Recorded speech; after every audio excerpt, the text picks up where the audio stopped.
Salut YouTube, comme vous me l'avez demandé, voilà la petite compilation de tous les TikTok que j'ai sortis au cours de la semaine pour faire mon petit débrief de tous les films Spider-Man sortis jusqu'à présent en attendant No Way Home.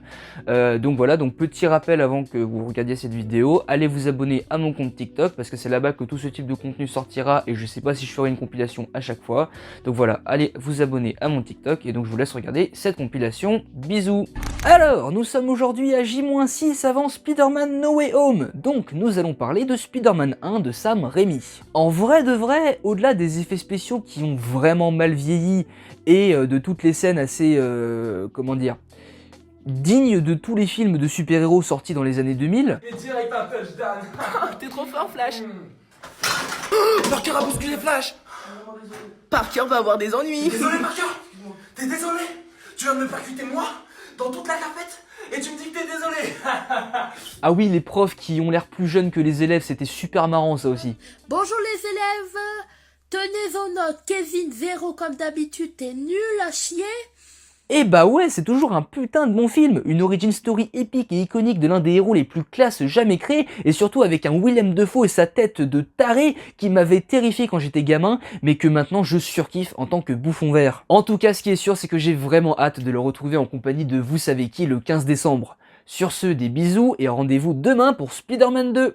J-5 avant No Way Home, l'heure donc de parler du film le plus épineux de tous ceux sur l'araignée, et pour cause, c'est le favori de beaucoup de monde, Spider-Man 2. Je détaillerai tout ça dans une vidéo plus approfondie, mais disons que Spider-Man 2 et moi, on a une relation assez compliquée, parce que soyons clairs, j'aime ce film, que ce soit pour sa mise en scène ou Octopus qui, même s'il est un petit peu éloigné du cerveau froid et calculateur des comics, bah reste un bon méchant que j'ai hâte de retrouver bientôt. Mais de l'autre côté, il y a l'adaptation de l'arc Spider-Man No More qui n'est pas mauvais dans le film, mais que je trouve tellement en dessous de ce que les comics racontaient. En plus, le comble dans tout ça, c'est que les défauts que j'y vois sont des trucs qui justement n'existent pas dans ces comics, genre la perte des pouvoirs de Peter qui n'a rien à foutre là et rend assez incohérent le bousin. Aussi, le fait qu'on soit défoncé sur la place publique, si on ose critiquer ce film ou dire qu'on en préfère un autre, n'aide pas vraiment à améliorer l'image que j'en ai. Mais, et sur ce point vous avez totalement raison de faire la remarque, évidemment, le film il a aucun rapport avec ça, c'est pas du tout de sa faute si certains de ses fans sont des débiles. Mais de toute façon, comme j'ai dit au début de cette vidéo, eh bien, je reviendrai de façon détaillée sur ce sujet dans une vidéo plus approfondie qui sortira un jour peut-être. Bref, j'en dis pas plus. Malgré tout ça, Spider-Man 2 est évidemment un putain de bon film. Et pour le coup, je pense que tout le monde sera d'accord là-dessus. Mary Jane dedans est une immense connasse. Voilà, à demain. J-4 avant No Way Home, l'occasion parfaite pour parler de Spider-Man 4. Pas du tout, Spider-Man 3 aujourd'hui. Si je dis pas de bêtises, je crois que c'est le premier film Spider-Man que j'ai jamais vu. Je me souviens que mon père l'avait téléchargé sur son ordinateur, sauf que tu sais, c'est vraiment le gros ordi, le vieux gros ordi qui ne se déplace pas. Donc on l'avait laissé sur le bureau, on avait déplacé un vieux canapé bien nul, donc pour le voir, et les conditions étaient pas folles et tout, mais malgré tout ça, bah putain, j'avais vraiment kiffé. Et en fait, je le kiffe toujours, puisque ce film a tout simplement certaines des meilleures scènes de tous les films Spider-Man confondus. La scène de la transformation de l'homme-sable, la scène de fin où Peter et MJ dansent. Bref, à plein des niveaux, c'est vraiment un super film. La mise en scène est toujours dantesque, les effets spéciaux pètent de plus en plus la classe, surtout ceux de Venom, et voilà quoi, si on en restait là, ça serait peut-être le meilleur de tous les films en fait. Mais évidemment, c'est pas le cas, parce qu'entre un Venom, justement, qui a été greffé n'importe comment sur le projet par les producteurs, au point que ça ait découragé Sam Raimi de refaire des films de super-héros jusqu'à Doctor Strange 2 qui devrait sortir l'année prochaine, ou encore des éléments bien nuls comme la réécriture de la mort d'Oncle Ben, cette fin de l'homme-sable où le mec explique qu'il a voulu faire de mal à personne alors qu'il niquait littéralement tout New York 30 secondes plus tôt, et évidemment cette grognasse de MJ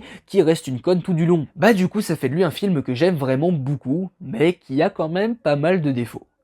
Voilà, à la prochaine. J-3 avant No Way Home. Aujourd'hui, on s'attaque au premier film Spider-Man que j'ai vu au cinéma et c'était avec ma mamie, The Amazing Spider-Man, premier du nom. Je pense que je vais beaucoup me répéter concernant cette saga, mais pour résumer, c'est un film que j'aime vraiment beaucoup, mais qui a été tellement charcuté par Sony. Comme pour Spider-Man 2, il y a déjà une vidéo en route pour parler de tout ça en détail, mais ouais, The Amazing Spider-Man, c'est clairement un film incroyable qui aurait été 30 fois mieux sans Sony pour faire n'importe quoi avec. Entre les 1001 scènes supprimées, la plupart sur le lézard, ce qui le fait passer d'un vilain pas mal cool à une putain de masterclass, allant même jusqu'à réécrire une grande partie du dernier acte et d'approfondir à mort sa relation avec Peter, mais plus simplement au niveau de la colorimétrie du film, complètement défiguré et désaturé pour coller à la sortie de The Dark Knight Rises en même temps, ce pauvre The Amazing Spider-Man a souffert et c'est presque un miracle de l'avoir voir dans un état aussi potable quand on voit le sort de son successeur. Parce que là encore, au-delà de ça, mais c'est de la bonne putain. Une mise en scène beaucoup trop classe, un arc qui fait passer Peter d'un petit voyou à l'un des plus grands héros du monde, et ce d'une façon vraiment incroyable, en général une superbe adaptation des comics Ultimate Spider-Man, et donc un film auquel je suis vraiment attaché. C'est juste tellement dommage que Sony ait pas été capable de voir son potentiel tel qu'il était sans le modifier, parce que sinon ça aurait été 30 fois plus incroyable, bordel. Malheureusement, je ne suis pas aussi gentil avec sa suite The Amazing Spider-Man 2, mais bon, du coup on verra ça demain. Bisous. J-2 avant No Way Home. Aujourd'hui on va donc parler de The Amazing Spider-Man 2 qui, non, n'est pas aussi nul que ce que tout le monde dit, mais qui reste pas foufou quand même. En vrai je l'aime beaucoup, de toute façon c'est simple, j'aime tous les films Spider-Man, mais au bout d'un moment il faut reconnaître les défauts du bousin, et même s'ils sont en grande partie dus à Sony, eh ben il y en a un paquet. Comme son prédécesseur, ce film a été sujet à des coupes, mais cette fois on atteint un niveau gravissime. Près d'1 heure de scènes n'apparaissent pas dans le film, et on parle pas de trucs pas super utiles, non, on parle de scènes capitales, comme le retour du père de Peter qui, en fait était pas mort, Mary Jane qui à la base était dans le film, ou encore Peter qui pète la gueule de Harry après la mort de Gwen. Évidemment, les nombreux reshoots plus nuls les uns que les autres n'arrangent rien, mais le plus fou c'est que tout ça ce n'est que le sommet de l'iceberg, il y a tellement de trucs à dire, c'est n'importe quoi. D'ailleurs si ça vous intéresse, allez voir ce compte Twitter qui donne des infos et des vidéos sur tout ce qui était prévu à la base dans la saga The Amazing, et même dans la trilogie Raimi, mais qui évidemment n'ont pas été gardés. Merci Sony. Bref, malgré ce charcutage industriel, qu'est-ce qu'on peut retenir de The Amazing Spider-Man 2 ? Et